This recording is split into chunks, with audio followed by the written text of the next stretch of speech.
I've seen a lot of people say Netflix sucks and that no one makes any good films on there, but some of the greatest movie directors of all time have made films specifically for the Netflix platform, so if you're a true cinephile, you should have plenty to see here. Welcome back everyone, Matthew here with CineGold, and today we're checking out 10 legendary movie directors and their Netflix films. We're gonna start things off with a director who actually made the highest rated movie on all of Netflix according to IMDb, and that is Noah Baumbach. Do sheep have lashes?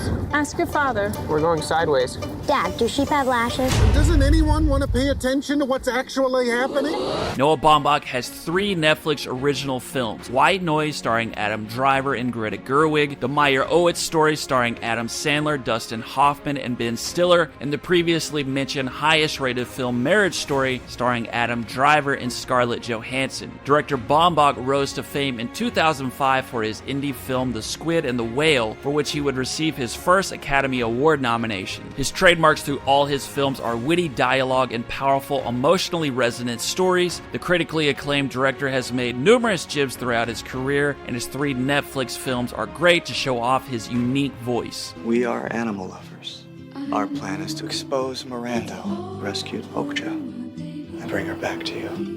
At number 9 is Bong Joon Ho. This is perhaps the most well-known Korean director in the world. He is known for critically acclaimed films such as Parasite, Snowpiercer, and The Host. His Netflix film Okja actually came out in 2017, just before his smash hit Parasite. He's won 3 Academy Awards and has a large cult following. Okja is a sci-fi adventure film and has plenty of the director's trademark blend of humor, dark themes, and social consciousness. And like most of his films, it's received great reviews and is definitely a standout Netflix film. Some point, you're gonna have to take responsibility, or someone else is gonna have to step in. Who? Who? Number 8 is Ron Howard. The director has had a long career with plenty of great films, including A Beautiful Mind, Apollo 13, The Da Vinci Code, and many others. He's also won 2 Academy Awards in his career. He has one Netflix original film called Hillbilly Elegy that stars Amy Adams and Glenn Close. Critics ripped this film apart, calling it one of the worst films of Howard's career, but audiences were much kinder to it, praising the solid acting. While it's nowhere near the high point in Ron Howard's resume, Hillbilly Elegy might be worth checking out for anyone who's a big fan of his other work.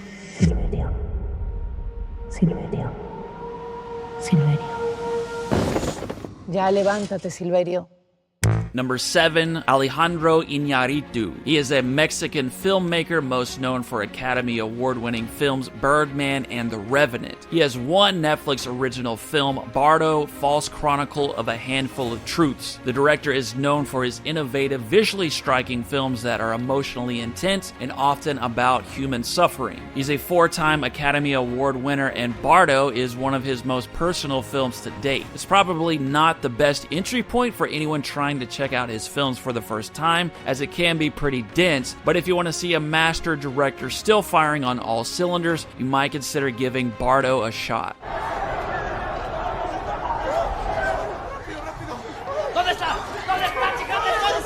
Number 6 is Alfonso Cuaron, another Mexican filmmaker whose body of work is actually quite diverse. 2 of his biggest movies include Gravity and Children of Men, but unlike some of the other filmmakers, Cuaron's Netflix film is one of the very best of his career, and that film is Roma. Roma is a visual masterpiece, a movie I called the #1 most visually stunning movie on all of Netflix. He won 2 of his 4 Academy Awards for Roma, and the film was nominated for a total of 10. Alfonso Cuaron created a few visual and emotional masterpieces, and Roma is an excellent choice to check out the director's work.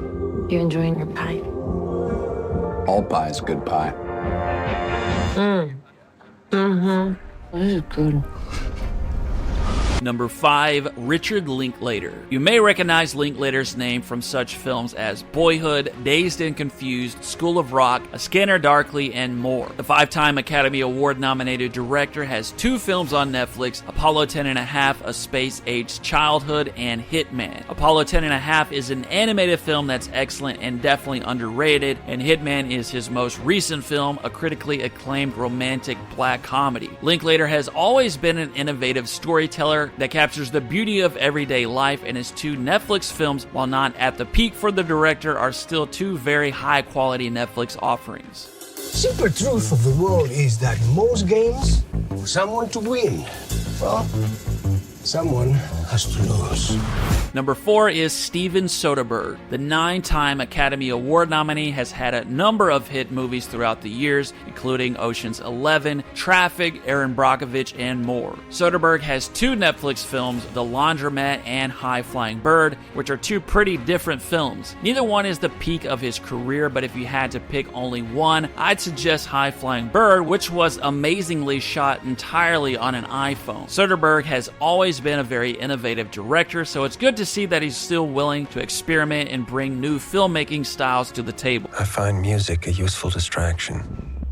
Keeps the inner voice from wandering. I don't give a Number 3, David Fincher. This popular director is responsible for a string of great movies over his career, including Fight Club, Seven, The Social Network, and Gone Girl. The 3-time Academy Award nominee always seems to be working, with a solid Netflix output of 2 movies and a series. His 2 movies are Mank and The Killer, and his series is Mindhunter, which is one of the best series on all of Netflix. David Fincher is known for his meticulous and atmospheric visual style, as well as plots that often go to dark places. His 3 Netflix releases are all solid additions to his body of work, and definitely well worth checking out for Netflix subscribers. First time. Number 2, the Coen Brothers. Joel and Ethan Coen are highly regarded American filmmakers known for numerous films such as Fargo, No Country for Old Men, and The Big Lebowski. They have one Netflix film, The Ballad of Buster Scruggs. Many of their films are distinctly American, and Scruggs is no exception. It's also got many of their staples, including great dialogue, dark humor, and well-written plot. They have been nominated for 13 Academy Awards, winning 4, and are 2 of the very best directors alive today. With so many great films, it's hard to pick a favorite, but The Ballad of Buster Scruggs is yet another feather in the cap for the highly talented Coen brothers. Management can only fire a driver on very specific charges. So, do you drink on the job? No. You ever hit anybody? On a job? Yeah. I don't think so. Number 1, Martin Scorsese. The living legend, Martin Scorsese is one of the most prolific directors in cinema history. His staggering resume includes masterpieces such as Goodfellas, Taxi Driver, The Departed, Killers of the Flower Moon, The Wolf of Wall Street, Shutter Island, Gangs of New York, and many more. His one Netflix film is one of the highest rated on the entire platform, and that is The Irishman. The 14-time Academy Award nominee is the undeniable king of the gangster epic, and The Irishman brings back some of the greats of the genre, including Robert De Niro, Al Pacino, and Joe Pesci. Martin Scorsese is one of the most influential directors in the history of cinema, and The Irishman is one of his many must-see films. Give me your thoughts in the comments below. What are some of your favorite movie directors? Once again, that's it for me today, everyone. I will see you soon.